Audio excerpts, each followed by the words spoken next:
रुको सीते, सीता रोगी, बोला शायद पूजा पाठ करनी होगी पहले कुछ। तो राम ने जो वाक्य बोला है ना, बड़ा खराब वाक्य बोला भाई, मैं तो बोलते हुए मेरी जबान कट के गिर जाएगी, पर बोलना होगा, क्या करें।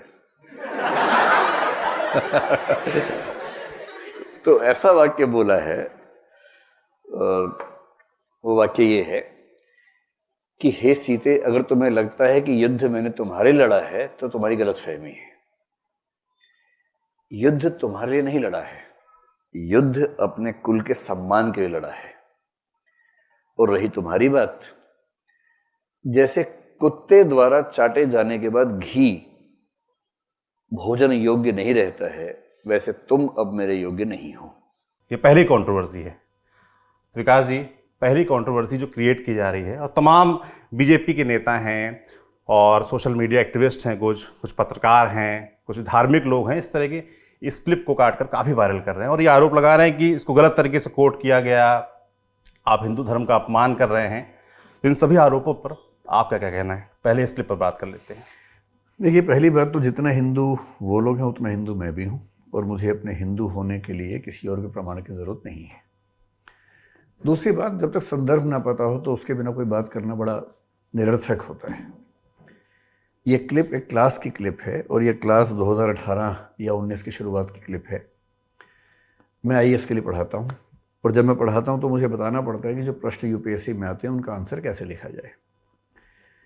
जब वो क्लिप वायरल हुई तो मैंने भी देखी। वो एक प्रश्न ये है कि क्या तुलसीदास के प्रति समकालीन समीक्षा की धाराएं न्याय कर पा रही हैं? समकालीन समीक्षा से मुख्य मतलब होता है दलित विमर्श, स्त्री विमर्श और कुछ और विमर्श, जैसे जनजातीय विमर्श है, ये सब विमर्श है। ये यूपीएससी का प्रश्न है। इस प्रश्न का उत्तर हमें देना होता है, क्लास में लिखवाना होता है। तुलसीदास जी पर यह आरोप हमेशा से लगता रहा है कि वो स्त्री और दलित समाज के समर्थक नहीं थे, उसके विरोधी थे। और ये बात बहुत लोग साहित्य में मानते रहे हैं, विशेष रूप से जो वामपंथी हैं, प्रगतिवादी हैं, वो लोग ऐसा मानते हैं। ये कोई नई बात नहीं है, पुरानी बात है। इस डिस्कशन में मैं ये बता रहा था, जो अगर आपने पूरा वीडियो देखा होगा तो आपको पता भी लग गया होगा।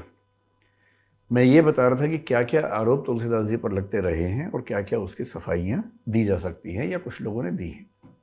मैं आपकी तसल्ली के लिए ना वो सारे ऑथेंटिक टेक्स्ट अपने साथ लेके आ गया हूँ, ताकि मतलब पहली बात तो ये कि अगर मैंने कुछ भी कहा है, अगर मैंने मनगढ़ंत कहा है तो मैं जिम्मेदार हूँ। यदि वो टेक्स्ट में लिखा है, ग्रंथों में लिखा है, तो जिम्मेदारी मेरी नहीं बनती है।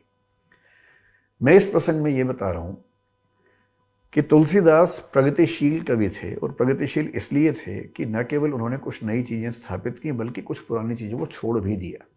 मसलन आपने पहली बात सीता माता की, तो वहीं से शुरू करते हैं, ठीक है। प्रसंग मैंने जो बताया वो ये है कि श्री पुरुषोत्तम अग्रवाल का एक लेख है जी, और मैंने उस लेख का संदर्भ दिया। पुरुषोत्तम अग्रवाल ऐसे वैसे अध्यापक नहीं है, वो मतलब 30-40 साल की उनकी रिसर्च है, जेएनयू के प्रोफेसर रहे हैं और साथ में यूपीएससी के मेंबर रहे हैं। तो यूपीएससी के मेंबर होने का मतलब है कि हम जनरली ये फॉलो करेंगे कि अगर उनकी कोई बात है तो उसको हम ठीक मान के चलेंगे। ये उनकी किताब है संस्कृति वर्चस्व प्रतिरोध, इस नाम से। इस किताब में एक लेख है शूद्र पशु नारी, अगर आप देखना चाहें तो ये भी देख लें। और इसमें से मैंने इसमें से पढ़ा था, क्योंकि मैंने संस्कृत में ना रामायण पढ़ी थी ना महाभारत पढ़ी थी, मैंने इस किताब से पढ़ा था। और इस किताब में जब मैंने पहली बार पढ़ा, मैं खुद चौंक गया कि ऐसा संदर्भ कैसे है। और वो संदर्भ ये है, वाल्मीकि रामायण की बात है, ये किसी और रामायण की बात नहीं है, वाल्मीकि रामायण की ही बात है। उसके उत्तरकांड में प्रसंग आता है, और प्रसंग इसमें ये है। फिर मुझे कहना खराब लग रहा है, मैंने क्लास में भी ये बात कही है कि कहते हुए मुझे लगता है कि जबान कट जाएगी मेरी, लेकिन अब संदर्भ है तो मैं क्या करूं, कहना पड़ेगा। उसमें ये लिख रहे हैं लेखक कि सीता समझती रही कि युद्ध उनकी मुक्ति के लिए हुआ है। ये पृष्ठ 66 है, अगर आप में से कोई भी देखना चाहे तो 66वें पृष्ठ पर नीचे और 67वें पृष्ठ पर थोड़ा ठीक से पढ़ेंगे तो स्पष्ट होगा। जानकारी के लिए बता दूं कि किताब राजकमल प्रकाशन से छपी हुई है। सीता समझती रही कि युद्ध उनकी मुक्ति के लिए हुआ है, राम इस खुशफहमी की कोई गुंजाइश नहीं छोड़ते। यह जो युद्ध किया, विजय प्राप्त की, यह न त्वदर्शन मया कृतः, तुम्हारे लिए नहीं किया। और उसके बाद फिर वो जिक्र करें दो संदर्भों का, एक वाल्मीकि रामायण का और एक महाभारत का। बहुत इंटरेस्टिंग बात है, महाभारत का संदर्भ है। वाल्मीकि रामायण में 6/115 और उसमें 19 से 21वें श्लोक तक जो 3 श्लोक हैं उसमें लिखा है, क्या कोई अच्छे वंश में जन्मा तेजस्वी पुरुष ऐसी नारी को जो दूसरे घर में रहकर आई हो मैती के लोभ में पुनर्वार ग्रहण करेगा? और आगे कुछ कठोर बातें, जिसके बाद अंत में ये कि मैंने तुम्हारा उद्धार किया है, मेरा उद्देश्य सिद्ध हो गया, अब मेरी कोई आसक्ति नहीं, तुम्हारी जहाँ इच्छा हो चली जाओ। ये वाल्मीकि रामायण का प्रसंग है।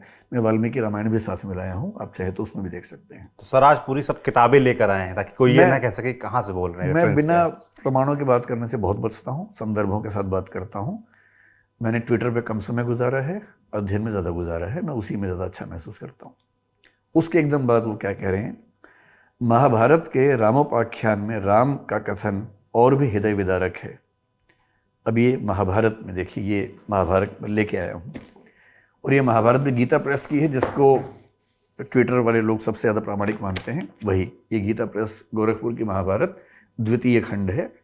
इस द्वितीय खंड में एकदम लेटेस्ट, मैंने आज ये बुक नहीं खरीदवाई है जानबूझ के, इसमें पृष्ठ संख्या 918 और 919, ये 2 पेज हैं, 918 919, जिसको भी देखना हो इसमें जाके देखें। और ये 291वां अध्याय है, और ये अध्याय इसमें मार्कंडेय कह रहे हैं, मार्कंडेय उवाच यहाँ से शुरू होता है, और इसका जो श्लोक नंबर 13 है, सुवृताम सुवृताम वाप्यहम त्वामद्य मैथिली नोत्सहे परिभोगाय श्वावलीढ़ हविर्यथा सॉरी। अब इतना खराब है कि मुझे बोलते हुए फिर उतना ही खराब लग रहा है। मिथिलेश नंदिनी, तुम्हारा आचार विचार शुद्ध रह गया हो अथवा अशुद्ध, अब मैं तुम्हें अपने उपयोग में नहीं ला सकता। ठीक उसी तरह जैसे वही बात की जो कुत्ते के चाटे हुए भविष्य को कोई भी ग्रहण नहीं करता। यही बात पुरुषोत्तम जी ने अपने लेख में लिखी थी, इसको कोट करते हुए। अब सवाल है कि हम क्या करें। यूपीएससी में प्रश्न ऐसे पूछे जाएंगे कि स्त्री विमर्श के परिप्रेक्ष्य में तुलसीदास का मूल्यांकन करें, दलित विमर्श के परिप्रेक्ष्य में मूल्यांकन करें।